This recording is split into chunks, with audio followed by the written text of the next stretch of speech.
Tennessee's had a bunch of big recruiting weekends, and they had another huge one this past weekend, a bunch of official visits. It was their final recruiting weekend in June. And it seemed like there was a lot of, should we say, there was a lot of excitement from the prospects who did visit over the weekend. Jaru, you want to go into a few of those? We have a post from Jaru. We have a few posts from Jaru, actually, about Peyton Lewis visiting. Also a bunch of other, Peyton Lewis reaffirming his commitment, and then a bunch of other commitments over the weekend who really stood out and really made their presence felt on social media. Jaru, let's dive in on that. What do you have for us? Yeah, this weekend was a pretty big weekend in terms of just like peer recruiting. So obviously up on offthehooksports.com right now is an article with Peyton Lewis talking about how he was trying to peer recruit another running back, Braylen Russell, who was visiting this weekend as well. And he said Coach Mack called him and Russell Thunder and Lightning, and he wants both of them kind of in the backfield together next season. So that was big for Lewis. And this weekend was also big for a lot of other guys. I mean, you had Boo Carter on campus who was peer recruiting as well. You had a couple other commitments on campus that were peer recruiting. And then the biggest thing from my point of view, and we've talked about this before, is getting those big 4-star offensive linemen. So you've got, Bennett Warren was on campus this weekend, and that was his first time seeing Tennessee, and he really enjoyed it. So getting him on campus, finally getting him to look at campus, a Texas lineman, he's, 6'7", over 300 pounds, getting him to look at campus and see it for the first time kind of opens up a door for Tennessee to get in there and recruit him. Right now, it seems like he's probably leaning towards an A&M, but he's also taking his final schools also included Oklahoma and Michigan. So for him, getting on campus for the first time, I'd say it's probably one of the biggest visits this weekend. Before we had you on the last time, Tennessee hadn't picked up Max Sanderson yet. They hadn't picked up Jordan Burns. They did pick up Boo Carter because they picked him up over the weekend, but obviously kind of a big recruiting weekend for that. With this past weekend of visits, it really seems like recruiting is starting to, would you say summer recruiting is starting to heat up for Tennessee? And it's something you called. You said it may not be as quickly as what Florida's doing, but you did rightly predict it would eventually pick up. Would you say that's what's happening right now? I would say so, yeah. And another thing with Tennessee is their official visit, their big weekend was the last weekend of the month. So the recruiting dead period started today, and Tennessee had their big official visit weekend this past weekend. So it's kind of I guess if you want to talk about recency bias, they're the last campus all of these prospects saw before going into July and, making their decision. So like a Bennett Warren is probably going to decide sometime in July. You've also got Ronan O'Connell, another in-state offensive lineman that Tennessee is really big on. He's probably the top offensive lineman on their board right now. He's expecting to decide in July, and it's going to come down to between Clemson and Tennessee. So really not seeing guys jump and commit early in June, Tennessee targets was better for the Vols because they hosted this big official visit weekend, the last weekend of the month. So I'd expect a lot of decisions, whether they're Tennessee's way or not, to come down in July. And then obviously there's a couple battles that'll probably run into August. And a lot of kids like to decide right before their senior season so they can get that off their chest and just go play football. So I'm sure we'll see a couple August decisions as well. So let's talk about a couple of guys that kind of had something to say on social media. One of them being Elijah Rushing. I believe he's visiting actually. Did he visit this past weekend or is he visiting this weekend? 5-star edge rusher. He visited this past weekend. So this was their last official visit weekend of June. Okay. So you write that he has visits or he's visited Oregon or has visits with Oregon, Notre Dame, Arizona, and UCLA. I mean, edge rusher, the guy comes from Arizona. Edge rusher is a position where Tennessee has loaded up on talent, but it seems like one where they're able to, even though they have defensive woes, they seem to be a pretty good appealing school for edge rushers because you can rack up stats in Tim Dink's system. What are your thoughts on Elijah Rushing? Yeah, he seemed to really enjoy the weekend. And like you said, Tennessee is a very friendly offense to edge rushers, especially if you don't have your hand in the ground. They also often have like a sort of outside linebacker-esque position that Rushing is interested to play in Tennessee as well. 6'6", 235 pounds from Arizona, like you said. He's one that Tennessee's really the only SEC school on his board, and they'll have to go and get him from the West Coast, away from the Pac-12 schools like Oregon. And I guess if you want to call UCLA, it's basically a Pac-12 school, even though it's not in the Pac-12 anymore. It's got that same culture vibe sort of deal going on there. But he's a guy that had a really good visit, loved it on social media. He's spoken highly of Tennessee before, and he's the number 3 edge in the class. So Tennessee's in there battling for him. It's just a matter of if he wants to leave the West Coast and come to Tennessee for him. my experience with these things is it always stands out a little bit if a school if there's one school that's not connected to the other schools in the running. That typically means there's something they uniquely like about that school. There's a vibe they get with that school alone, which is a really good sign for Tennessee if he's willing to leave. Yeah, I agree, especially since Tennessee's the only SEC school. I mean, I would say Tennessee's facilities can battle with, Arizona, UCLA, and Oregon. Now, if he just wants to go to LA, Tennessee really can't argue with that. But if he wants to compare, indoor facility to indoor facility, I'd say Tennessee is right there up with the schools he's considering. Let's talk a little bit about Braylen Russell, the other open commitment from this past weekend. You talked about Peyton Lewis recruiting other running backs. Russell, you write that he is set to commit July 14th. The race has come down to Tennessee and Arkansas. It's funny because Arkansas is his hometown school, but is it a red flag to you that it's down to Tennessee and Arkansas and not like Tennessee and Alabama or Tennessee and Georgia or something like that?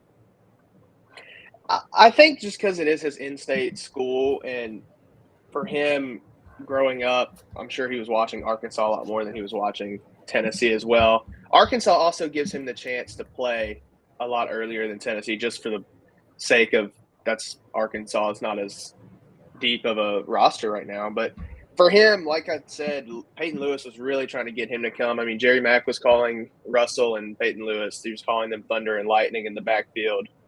Thought they'd be a very dynamic duo, and really they see Russell as the last running back in their class to kind of round out their 24 group. So he's going to commit on July 14th. I'm sure we'll hear a lot of things between now and July 14th, but it does look like it's coming down to Tennessee and Arkansas. He also officially visited South Carolina as well, but I don't see them being a major player in the end of his recruitment. And lastly, this was an unofficial visit, but 2025 athlete Daryl Johnson. One of the big things that we've noticed with Tennessee is they're really getting out ahead with some of these commitments. Max Anderson, that was the biggest reason they got his commitment, was they offered him before anybody else. They scouted him and they noticed him. Is Daryl Johnson one of those guys too? Would you say that they're really getting out ahead of the curve and that should help them long term? And talk a little bit about him coming out of Georgia. Yeah, so he has a couple other schools that he holds offers from, like Alabama, Georgia. But talking to him, he did say that right now, just how hectic his visits and schedules and camps are, that he hasn't had a chance to sit down and really think about what schools are at the top of his list right now, but he plans to do that very soon. And for Tennessee, obviously they had seen him before. It wasn't the first time. Like, he didn't come to the camp on Sunday and get offered. Johnson said he came and he didn't even participate in the camp on Sunday. He just took a tour, took a visit, and he sat down with Brian Jean-Marie and he said they talked for about 10, 15 minutes, and he was like, I really like your personality, and you seem like a good kid, and that's how he ended up with an offer from Tennessee. So he's, like you said, he's a guy that in the long run is somebody that should probably land. 4-star prospect. They're getting in with him early from the state of Georgia. So it's a battle where they have to go into Georgia and kind of get him out of that state. But like I said, he's still early on, hasn't evaluated his top schools, but I'd say he was impressed with Tennessee's facilities and obviously liked them enough to come take a visit, use his last weekend of the dead period to visit Tennessee. So I'd say, like you said, getting in with the 25 athletes early, there's a couple others that were on campus this weekend as well that they're trying to build relationships with, is pretty big still in Tennessee's recruiting. So to the message boards real quick. Good morning, Rocky Top Tom, first commenter. For those of you asking, no, Dave is not on the saucer hungover. He's on a family vacation. Okay. His son is going to college this year. He wanted a family summer vacation, a much-deserved summer vacation. It's the end of June. He's allowed to do that. Mr. Jones says and Smoking Out Red, both talking about the possibility of Tennessee having a top 5 class. I think it's possible. I still predict like a 5 to 7, 8 range, Jaru, but I think a 5 to 8 range is fine for Tennessee with Heupel scheming to go with that.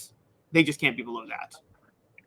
Yeah, and I think when you combine transfer portal pickups as well, which I'm sure Heupel will have some more before the 24 class even gets to campus, then it'll work out all right. I would say 5 is probably a little high. Even I'd say 6 to 8 right now, just because of some of the momentum some other schools had. But the class is still a long way from done, so we could see them jump into top 5 for sure.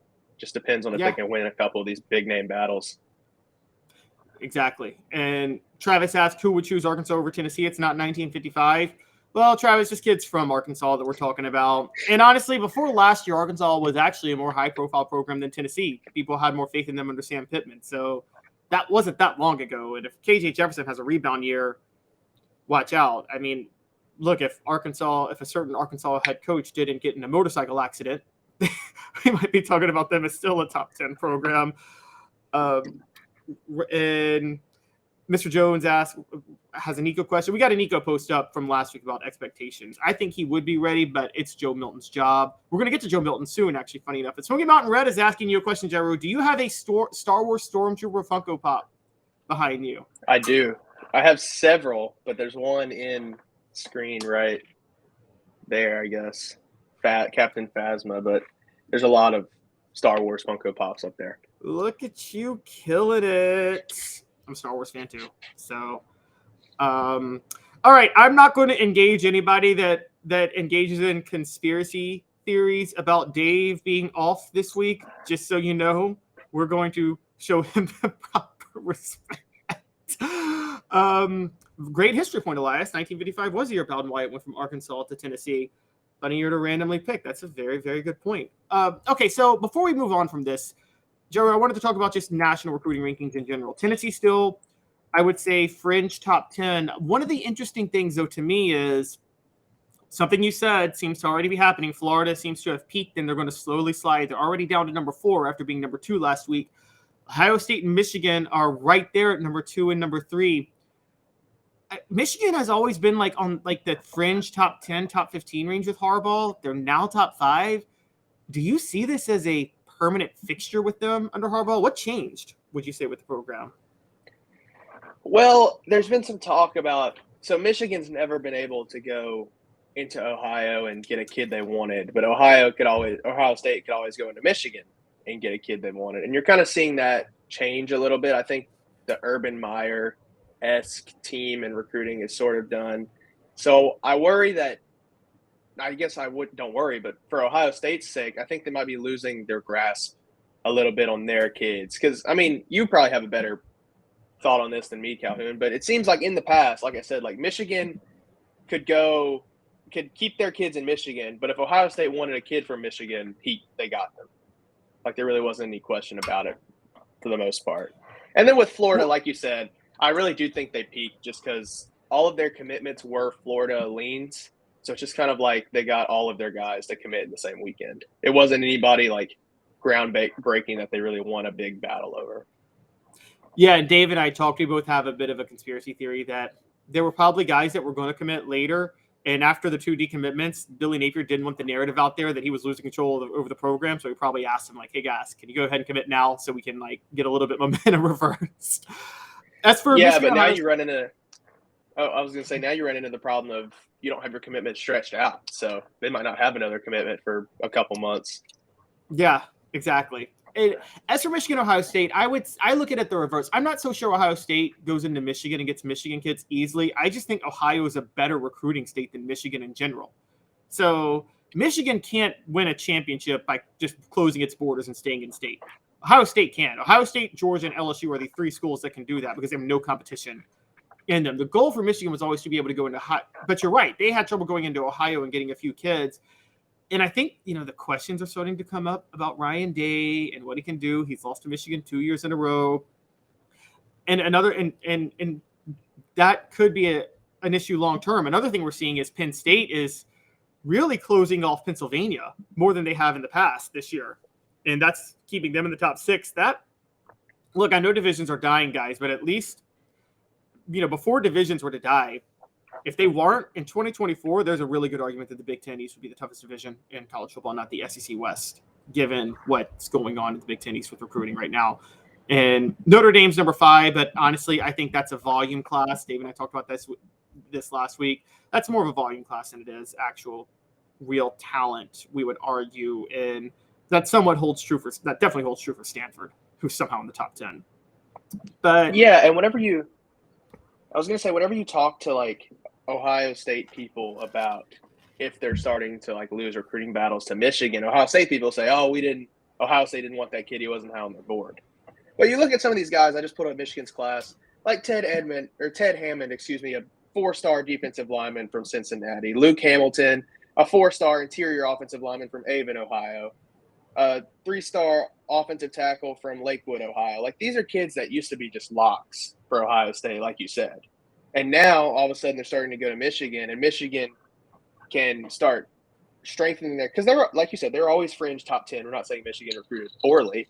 But now they can start taking that fringe top 10 class and adding some big guys from Ohio State, or big guys from Ohio, some 4-stars, some highly ranked 3-stars. And now, all of a sudden, you have 23 commitments and your class is third ranked on 247 Sports.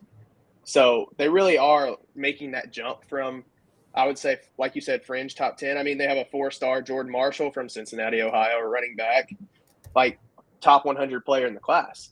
So they're making a jump from fringe top 10 to top 5 with Ohio kids.